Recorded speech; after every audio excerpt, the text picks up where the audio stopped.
Integrating objectives with evaluation and measurement. इस video के जो ऑब्जेक्टिव हैं इसमें ये हम बताएंगे कि पर्पस क्या है टेस्ट का, इसके ऑब्जेक्टिव्स क्या हैं, वो टेक्सोनॉमीज क्या हैं जिनके थ्रू ऑब्जेक्टिव्स या एजुकेशनल आउटकम्स बनाए जाते हैं या एक्सप्लेन किए जाते हैं। हम कंटेंट आउटलाइन कैसे बनाते हैं, हम टेबल ऑफ स्पेसिफिकेशन होती क्या और किस तरह से बनाई जाती है, और इसको प्रैक्टिकल अगर कंसिडरेशन देखें कि कैसे टेस्ट को प्रिपेयर किया जाए या प्रिंसिपल्स कौन से हैं जो जिनके थ्रू हम टेस्ट को कंस्ट्रक्ट कर सकते हैं। सबसे पहले जो पर्पस है इस पे आ जाते हैं कि टेस्ट का पर्पस क्या है। टेस्ट के पर्पस में कुछ एग्जांपल्स हैं कि अगर 10 सवाल आपके सामने रखे जाते हैं, इनके थ्रू आपको टेस्ट के पर्पस समझ आ जाएंगे। बेसिकली जो टेस्ट है वो इसलिए लिया जाता है ताकि हम पीपल की स्टूडेंट के एटीट्यूड को, नॉलेज को, अचीवमेंट को, पर्सनल डेवलपमेंट को अंडरस्टैंड कर सकें। और कुछ सवाल हैं जिनके थ्रू आपको पता चल सकेगा कि ये सवाल जो टेस्ट लिया गया है उसके पीछे क्या पर्पस था या क्या मोटिव था। How realistic are my teaching plans for these group of peoples. इसमें जो सवाल पूछा जा रहा है कि वो टीचर पूछ रही है अपने आप से कि मेरा जो रियलिस्टिक अप्रोच कितनी थी टीचिंग लर्निंग में। मैं जब बच्चों को पढ़ा रही थी, बच्चों की रियलिस्टिक अप्रोच क्या थी मेरी, तो इसमें हम मेंटल एबिलिटी टेस्ट चेक कर रहे हैं कि जो ऑलरेडी वो पढ़ा चुकी हैं, अब वो पास रिकॉर्ड जो अचीवमेंट का था, स्टूडेंट के अचीवमेंट का, टीचर के अचीवमेंट का, उससे रिलेटेड ये सवाल है। उसके बाद सवाल आता है how should the people be graded grouped for more effective learning. अब इसमें जो ज्यादा इफेक्टिव लर्निंग कब होगी उसके लिए जब सवाल पूछा गया तो वो भी आपकी पिछली जितनी भी रिकॉर्ड थी, जो भी आपने अचीव किया है उससे रिलेटेड, जो पास्ट रिकॉर्ड है अचीवमेंट का उससे रिलेटेड ये सवाल है और उससे रिलेटेड ये क्वेश्चन किया जा रहा है, टेस्ट लिया जा रहा है, मेंटल एबिलिटी को चेक करना। इसी तरीके से अगर स्टूडेंट की लर्निंग एक्सपीरियंसेस को चेक करना था कि वो रेडी हैं या नहीं, तो इस तरह के जो सवाल किए जाते हैं, are people ready for the next learning experiences, if so to what extent. तो इस तरह के जो सवाल है वो रेडीनेस को चेक करते हैं, क्या वो रेडी थे, जो टेस्ट देने से पहले उनका कोई प्रॉब्लम तो नहीं था, या टेस्ट जब दे रहे थे उस वक्त क्या उनकी स्किल रिक्वायर्ड थी। वो फिर अगेन यही आ जाएगी कि आप पिछला जितने भी उन्होंने अचीव किया है उस पिछले पास्ट के जितने भी माजी में जो अचीवमेंट्स किए हैं उसके रिकॉर्ड को चेक करने के लिए भी टेस्ट करते हैं। इसके बाद सवाल आता है to what extent are peoples attaining the minimum essential of the course content. अब मास्टरी टेस्ट है कि मास्टरी में हम ये चेक कर रहे हैं कि उन्होंने मिनिमम हासिल क्या किया, उनको बेसिकली जितनी भी इसेंशियल्स थी, जो कंटेंट पढ़ा गया, वो उस कंटेंट में से उन्होंने क्या हासिल किया, उनके जहनों में कितनी चीज़ें बैठी हैं और वो कितनी महारत हासिल कर चुके हैं। उसके बाद सवाल है to what extent are people progressing beyond the minimum essential. ये पीरियोडिक टेस्ट है कि over the period of time वो क्या सीख रहे हैं प्रोग्रेसिवली, पूरे सेमेस्टर में, पूरी क्लासरूम की एक्टिविटीज में उन्होंने क्या सीखा। फिर वही जर्नल अचीवमेंट टेस्ट के लिए हम टेस्ट कंडक्ट करते हैं। डायग्नोस्टिक असेसमेंट अगर जब करनी हो कि किसी की डिफिकल्टी देखनी हो कि what type of learning difficulties the people are facing, इसमें डायग्नोस करें। अगर कोई बच्चा है उसको 10 मरतबा भी चीजें बताई जा रही हैं लेकिन वो फिर भी नहीं कर पा रहा, तो वहां पे टीचर उनको टेस्ट करती है for the sake of diagnosis, diagnose करती हैं कि प्रॉब्लम कहाँ पर है। और जिस तरह से डिफरेंट आपकी बॉडी में कोई प्रॉब्लम होते हैं उसको टेस्ट के थ्रू, जो लैब ऑब्जर्वेशंस होती हैं उनके थ्रू पता चलता है कि आप में ये प्रॉब्लम्स है। इसी तरीके के फिर सवाल आता है कि which people are underachieve. Mental ability test है, अचीवमेंट टेस्ट है, मेंटल एबिलिटी के डिफरेंट तरह के टेस्ट लिए जाते हैं। तो हमेशा जो हम टेस्ट लेते हैं उनमें जो पर्पसेस अचीव किए जाते हैं उसमें हम जब टेस्ट लेते हैं एंट्री बिहेवियर चेक करते हैं। स्टूडेंट के अचीवमेंट लेवल को चेक करने के बाद हम डिसाइड करते हैं कि बेटा ये आप इस लेवल पे हैं, आप क्लास 3 के लिए सूटेबल हैं, तो बेहतर ये होगा कि आप क्लास 3 में ही रहें, आप क्लास 4 में जाने की जिद ना करें। तो अब आप, क्योंकि आपने उनका एंट्री बिहेवियर देख लिया कि उनको कितनी चीजें आती हैं और कितनी चीजें नहीं आती, ताकि उनको उस तरह से प्लेस किया जाए। मॉनिटर लर्निंग प्रोग्रेस अगर देखें तो वो फॉर्मेटिव टेस्ट होते हैं कि learning progress over the time period, over the semester, over the year, student की जितनी भी क्लासरूम में मॉनिटर की जाती है, चेक की जाती है, टेस्ट लिए जाते हैं, वो फॉर्मेटिव टेस्ट कहलाते हैं, ताकि उनको और ज्यादा जितनी भी अगर प्रॉब्लम्स आ रही हैं ताकि उनको बेहतर किया जा सके और बच्चे उसमें अच्छे तरीके से महारत हासिल कर सकें, मास्टरी हासिल कर सकें। डायग्नोस्टिक टेस्ट हैं कि डिफ़िकल्टीज़ को डायग्नोज़ करना कि कहाँ प्रॉब्लम्स हैं, क्यों कोई चीज़ बच्चा सीख नहीं पा रहा है। डिफरेंट टीचर ने स्ट्रैटेजीज़, अपने मेथड्स चेंज किए, लेकिन बच्चे की लर्निंग उसी तरह है, वो नेगेटिव में है, वो बिल्कुल स्टेबल है, वो जा नहीं रही, वो आगे फॉरवर्ड नहीं हो रही, वो बिल्कुल प्रोग्रेसिव नहीं है। तो इस तरह के लिए हम चेक करते हैं कि प्रॉब्लम कहाँ पर है। इधर बच्चों की कोई खुदा ना खास्ता उसकी अपनी बॉडी में कोई ऐसी डिसेबिलिटी है, उसको नज़र नहीं आ रहा, सुनाई नहीं दे रहा, या उसकी कोई लर्निंग डिसेबिलिटीज़ हैं, या फिर उसके घर में कोई ऐसे इश्यूज़ हैं जो कि उसको हिंडर कर रहे हैं, तो वो डायग्नोस्टिक टेस्ट लिए जाते हैं। Major performance at the end of the instruction के जब आप सारी चीज़ें आपने पढ़ा ली, अब टीचर पूछ चेक करना चाह रही है कि जितना भी मैंने पढ़ाया स्कूल में, जितनी भी एक्टिविटीज़ हुई हैं, ताकि उनको देखा जा सके ओवर द टाइम पीरियड, जितना भी कोर्स का टाइम था, जितना भी कंटेंट का टाइम था, जो भी आपके जो एकेडमिक ईयर है, एकेडमिक सेमेस्टर है, उसके एंड में देखा जाए कि पूरे सेमेस्टर में आपने क्या हासिल किया। ये सुमेटिव टेस्ट लिए जाते हैं। उस टेस्ट में सबसे ज़्यादा बेहतर ये है, बहुत अच्छा या बहुत इसेंशियल पार्ट ये कि आप ऑब्जेक्टिव्स बनाते हैं, ताकि ऑब्जेक्टिव्स एक टीचर के लिए गाइडिंग लाइट है कि जब आपके ऑब्जेक्टिव होते हैं तो टीचर को टेस्ट कंस्ट्रक्शन करने के प्रोसेस में बहुत ज़्यादा हेल्प करती है कि ऑब्जेक्टिव्स ऑलरेडी बने हुए हैं, करिकुलम के ऑब्जेक्टिव्स हैं, प्रोग्राम के ऑब्जेक्टिव्स हैं, इंस्ट्रक्शनल ऑब्जेक्टिव्स हैं, उनके मुताबिक टेस्टिंग एक्टिविटीज़ बनाई जाती हैं ताकि वो रेलिवेंट, मेजरेबल और सब्सटेंस टेक्निकल एक्यूरेसी को देखा जा सके कि वो जो ऑब्जेक्टिव्स बनाए गए हैं वो बाकायदा उसी चीज़ को ऑब्जर्व कर रहे हैं या नहीं कर रहे, वो उनकी कोई कंटेंट से रेलेवेंस है या नहीं, जो उनको कंटेंट पढ़ाया जा रहा है, ताकि जब ऑब्जेक्टिव्स बनाए जाते हैं तो उसके बेस पे टेस्ट बनाना आसान हो जाता है। टेस्ट बनाने के लिए हमेशा ये फोकस किया जा सके, हम इस चीज़ को देखा जा सके कि आप इंस्ट्रक्शनल ऑब्जेक्टिव्स बना रहे हैं या प्रोग्राम के ऑब्जेक्टिव्स बना रहे हैं। उनका जो बेस लाइन होती है वो टैक्सोनॉमी पे बेस्ड करती है कि आप टैक्सोनॉमी ऑफ ऑब्जेक्टिव्स हैं, जिसमें कॉग्निटिव है, आपकी अफेक्टिव डोमेन है, साइकोमोटर डोमेन है। कॉग्निटिव डोमेन क्या है, जो कि आपकी मेंटल लेवल को ज़्यादा से ज़्यादा इंटेलेक्चुअल की तरफ के इंटेलेक्ट बनाता है, आपकी ज़हनी सलाहियत को इंक्रीज़ करता है, जिसकी जो लोएस्ट लेवल है वो नॉलेज है, जिसमें फॉर एग्ज़ाम्पल अगर आपने हम मेमोरी बच्चों को मेमोराइज़ करा रहे हैं, अगर छोटे बच्चे हैं आप उनको एबीसी से स्टार्ट करते हैं, आप उनको अल्फ़ाबेट और नंबर से स्टार्ट करते हैं, इसी तरीके से अगर कोई कॉन्सेप्ट है, उसको आप इस कॉग्निटिव टैक्सोनॉमी पे लेकर आते हैं, तो सबसे पहले आप उनको लेट्स सपोज इकोनॉमिक्स के स्टूडेंट्स हैं तो उनको आप इन्फ्लेशन का जो कॉन्सेप्ट है वो बताएं कि इन्फ्लेशन होती क्या है। इन्फ्लेशन बेसिकली महंगाई है, तो महंगाई के बारे में बताएं कि अगर आपकी सप्लाई इंक्रीज हो जाती है तो आपकी प्राइस इंक्रीज हो जाती है, जब प्राइस इंक्रीज हो जाती है तो आपकी मेमोरी इंक्रीज, आपकी इन्फ्लेशन जो है वो इंक्रीज हो जाती है या महंगाई इंक्रीज हो जाती है। जैसे जैसे कीमतें बढ़ेंगी उतनी महंगाई ज्यादा होती जाती है। उसके बाद जब आपने ये कॉन्सेप्ट दे दिया, उसके बाद आपका आता है कॉम्प्रिहेंशन, कि आपने वो मेमोराइज कर लिया, आपने समझ लिया कि महंगाई होती क्या है, इन्फ्लेशन क्या है। अब आप उसको इंटरप्रेट करेंगे कि फॉर एग्जांपल आप ये बताएंगे कि आप क्या समझते हैं कि महंगाई का इकोनॉमी पे क्या असर पड़ता है। तो अब बच्चा सोचेगा कि डेफिनेटली जब महंगाई होगी तो लोग खरीदने,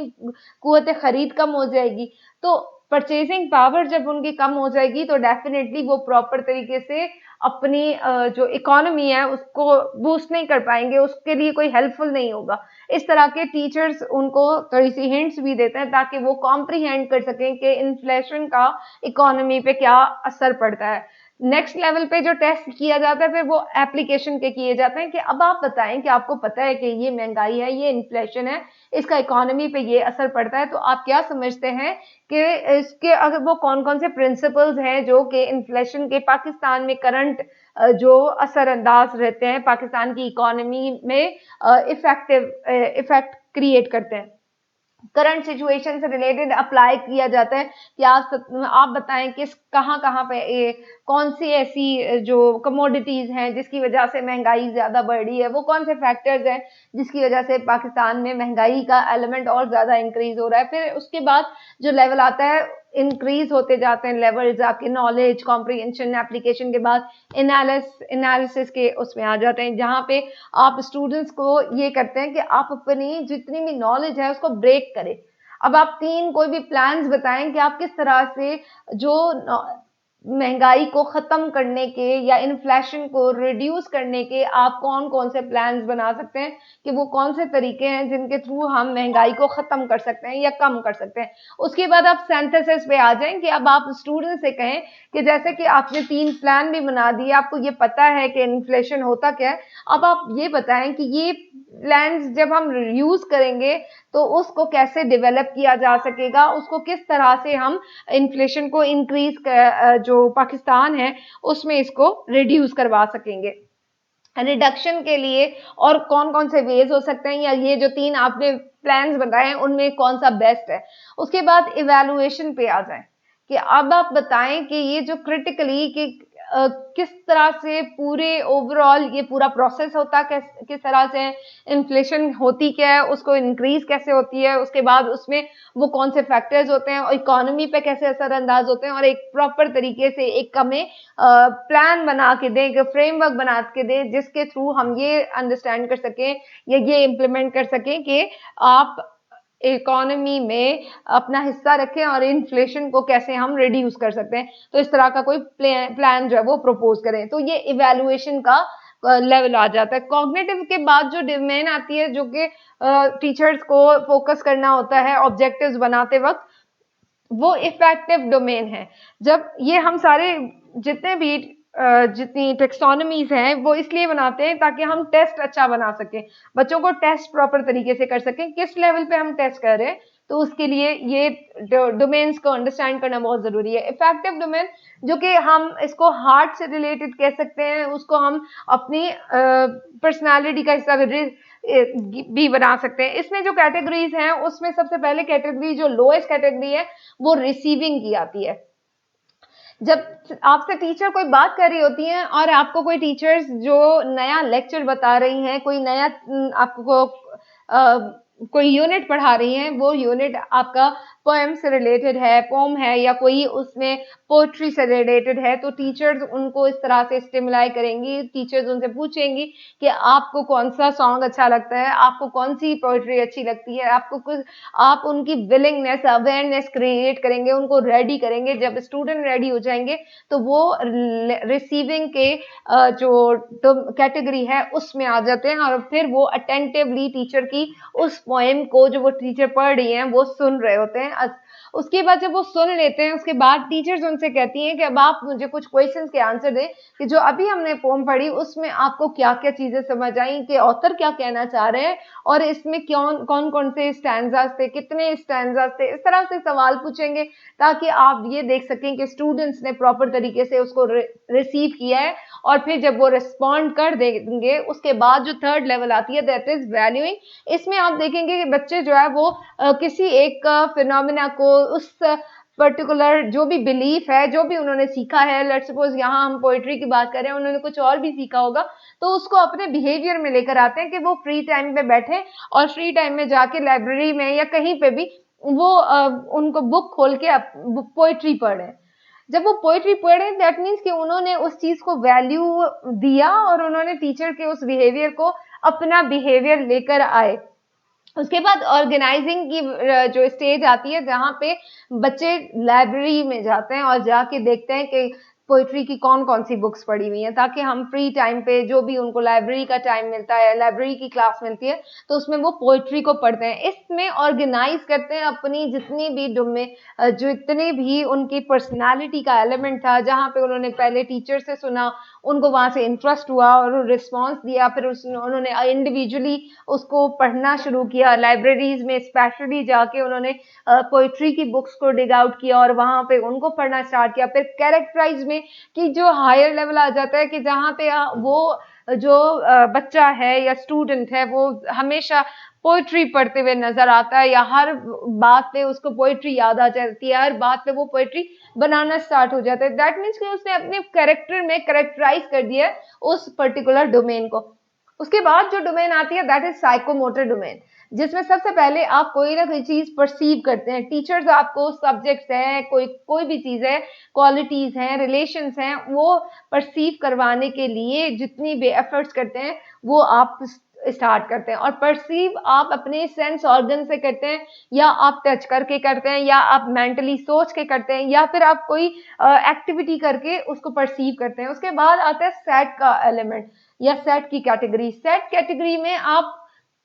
तीन तरह से बच्चे जो है वो कोई भी चीज परसीव करते हैं, मेंटली करते हैं, फिजिकली करते हैं, या इमोशनली करते हैं। कि जहन में ये चीज उनके बैठ गई है, या फिजिकली उनको कोई चीज हिट की है, टीचर ने उनको बताया कि अगर ये एक्सपीरियंस आप इस तरह से करेंगे, आप इस तरह से मोटर डेवलपमेंट करेंगे, अगर आप इस तरह से किसी भी एक्टिविटी को खुद से करेंगे, ड्राइंग है उसको या तो वो बच्चे जहन में बना देंगे, ये इस तरीके से टीचर ने स्केच बनाया था, मैं भी यही अडॉप्ट करके ये जितनी भी लाइंस हैं और मैं स्केच बना लूंगा, या फिर वो खुद से करने के लिए स्टार्ट हो जाते हैं और फिजिकल मूवमेंट से फिर उसको अडॉप्ट कर लेते हैं या सेट बना लेते हैं। उसके बाद गाइडेड रिस्पॉन्स है कि जहाँ पे टीचर्स को गाइडेड रिस्पॉन्स चाहिए होता है, गाइडेंस रिक्वायर्ड होती है इंडिविजुअल को from their teacher, from their mentors, their जितने भी उनके जो एल्डर्स हैं वहां से, उनको जो जिनको वो समझते हैं कि उनको वो चीजें आती हैं, वो उनसे गाइडेंस लेते हैं। और उसके बाद की जो लेवल आती है दैट इज मैकेनिज्म। इस लेवल पे वो स्किल्स को परफॉर्म करना सीख जाते हैं और वो इंडिविजुअली परफॉर्म करते हैं, कॉन्फिडेंस के साथ परफॉर्म करते हैं। और जो उसके बाद थर्ड जो लास्ट जो उसकी लेवल आती है, fifth level, that is complex overt response, जहाँ पे बच्चे खुद से कोई ना कोई क्रिएशन कर रहे होते हैं, अपना टाइम, अपनी एनर्जी, अपना जो मोटिवेशन है वो इतनी ज्यादा हाई होती है कि वो खुद से काम करना स्टार्ट हो जाते हैं। अब ये सारी चीजें हमने जितने भी पढ़े हैं वो इसलिए कि ये हम डोमेन को अंडरस्टैंड कर सकें कि जब हम टेस्ट बनाने जा रहे हैं तो टेस्ट का कंटेंट किस डोमेन को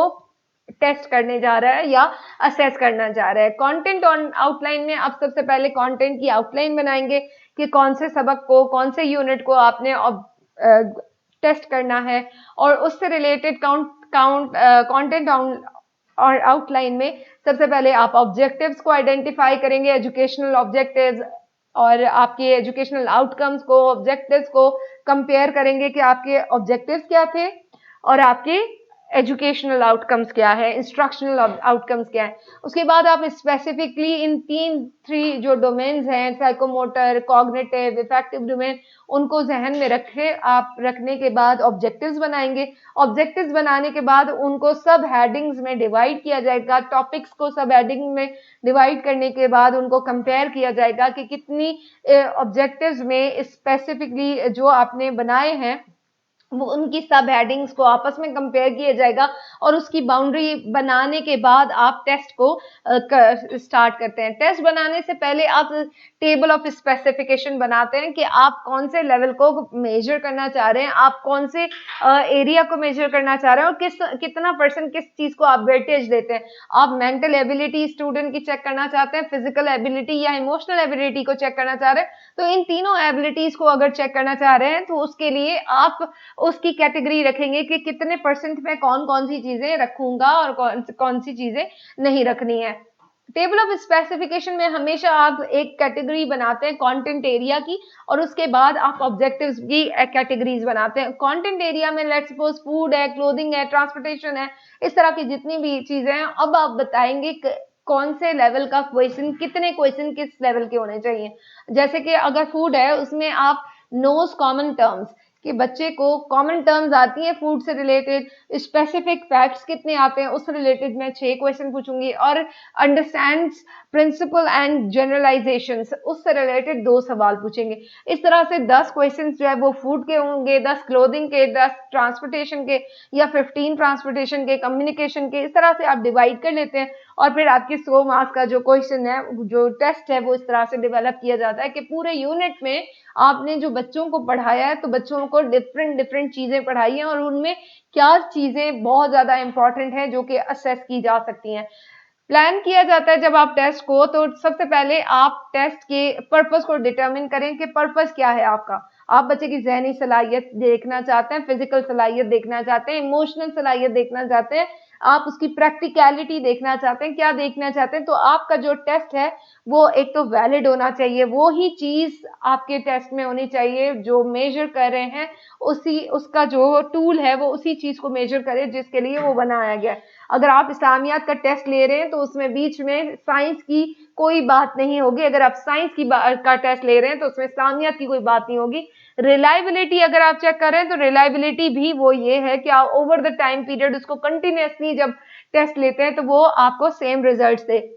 तो उसके लिए जो स्टेप्स हैं उसमें सबसे पहले टेस्ट का पर्पस डिटरमिन करें, प्रिपेयर करें कि टेस्ट स्पेसिफाई कैसे करेंगे, टेबल ऑफ स्पेसिफिकेशन बनाएं, एप्रोप्रिएट आइटम टाइप बनाएं कि ये इस एरिया से फूड है तो उसके ये वाले आइटम होंगे। Item is basically questions of your test. उसके बाद आप प्रिपेयर करें रेलेवेंट टेस्ट आइटम्स। उसके बाद टेबल ऑफ स्पेसिफिकेशन के बाद या टेस्ट स्पेसिफिकेशन के बाद आप जो टेबल बनाते हैं उसमें इंस्ट्रक्शनल और सब्जेक्ट कंटेंट होना चाहिए कि कौन से डिनोमिनेटर्स हैं, उसमें मैथ्स का जो टॉपिक है उसमें आप एडिशन ले रहे हैं, फ्रैक्शन ले रहे हैं, मिक्स्ड नंबर्स ले रहे हैं तो उनके टोटल आइटम्स कितने होंगे। टोटल नंबर जो आगे 100 का जितना भी आपका जो टेस्ट है उसको आप डिवाइड करेंगे अलग अलग यूनिट के अलग अलग कॉन्सेप्ट्स पे। अब आप टेस्ट जब कंस्ट्रक्ट करने जा रहे हैं तो आपके पास टेस्ट के कुछ आइटम्स होते हैं, जैसे सब्जेक्टिव टेस्ट है और ऐसे टाइप है। सब्जेक्टिव टेस्ट में सप्लाई टाइप के टेस्ट होते हैं जिसमें शॉर्ट आंसर हैं, कंप्लीशन है, सिलेक्शन टाइप है, ट्रू और फॉल्स, अल्टरनेशन, रिस्पॉन्स आइटम्स होते हैं जिसमें आपको सिलेक्ट करना होता है। सप्लाई आइटम के आप या तो बताएं ट्रू है या फॉल्स है, कंप्लीट करें कुछ चीजें, जैसे फिल इन द ब्लैंक है वो भी आपका सप्लाई टाइप में आ जाता है। या जब आप किसी को मैच द कॉलम कर रहे होते हैं, मैचिंग कर रहे होते हैं, तब वो आपकी सिलेक्शन टाइप होती है। मल्टीपल चॉइस क्वेश्चंस होते हैं जो एमसीक्यूज होते हैं, वो भी अगर आप देखें तो ऑलरेडी वो आपको दिए हुए होते हैं, वो सप्लाई आपने सिर्फ करने होते हैं, उसको टिक करना है।